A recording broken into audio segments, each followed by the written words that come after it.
Here's a recap of our Kids in Tech series with Barry Lee Cummings, founder of the Beat the Cyberbully organization here in the UAE.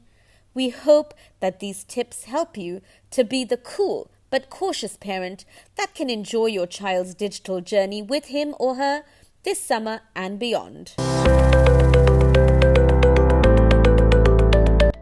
Mum and dad, we have to become more relevant to our children, which means having conversations with them on their level, which means even if we have no interest in online gaming, we're not that keen on social media or Instagram and different ones, we have to get involved to understand how these platforms operate and work so that we can then have those conversations with our children. First thing I would say, number one on the list, is look at some software to manage that screen time. There's things like, it's called Screen Time, the app is called Screen Time, right, that can help you with that, to just set those boundaries. When it comes to their activity on there, I would also start to implement rules where they are in a shared space in the home, so that they're not isolated up in their room for hours on end, if it's possible. It used to be that you would say, put the family computer in the living room, but those days are long gone, everyone's got a mobile device. But as much as possible, still being in the physical area means that mum and dad can still see facial recognition in terms of what they're doing and how they're reacting. The third thing is to, in an ideal situation, not allow them to utilize headphones. Right. So that you can actually hear what's going on. So this is very important with online gaming where the live chat is available. Sometimes you don't want them hearing certain things that are going on these servers. And then the final one I would say is that there is absolutely no reason why at bedtime a mobile device has to go to the bedroom. So for charging purposes, they stay downstairs. Bedtime, children go to bed, devices are downstairs. The safety of our children should be sort of paramount on every parent's list. So it's a subject that we should make time for, to learn a bit more about, to dig a bit deeper, so that we can be the resource that our children turn to.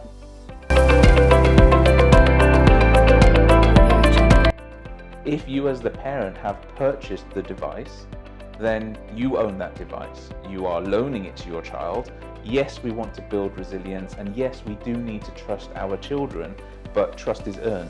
And so we can't just give them the device and assume that they're going to do the right thing. We have to help them understand what the right thing is in terms of how to use it, what to use it for, and what to do when something goes wrong. So we have to find that balance of being involved.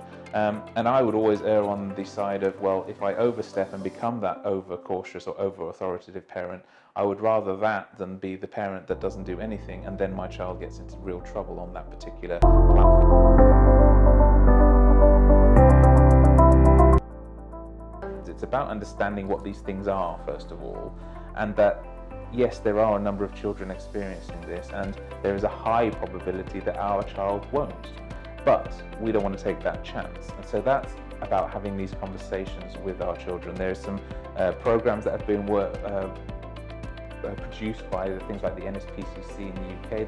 They launched a campaign a number of years ago called Share Aware, and finding those videos and watching them with your children so that you can explain what's going on. They're animated so that they're less threatening, so we go back to basics in terms of really reinforcing the idea that if you don't know who they are, then we probably shouldn't be connecting with them, we shouldn't be allowing them into our circle online, and we most certainly shouldn't be sharing personal information with them. Instagram now is the most popular app for predatory behavior because of the number of users. So as we, society, jump on it and utilize it, it becomes a larger target audience to go after. And unfortunately, our children are sharing a lot of their lives on Instagram, and therefore it makes it a little bit easier for predators out there to target them, and not least of which because of the personal data, the pictures that are being pushed out there, the fact that they geotag a lot of them so that you can see almost, it's like putting a flag in the map as to exactly where they are. So that's why it's become so prevalent. To watch the entire playlist, do visit our YouTube channel and do like, comment, subscribe and press the bell for notifications. Thanks for watching and have an excellent summer. See you next week.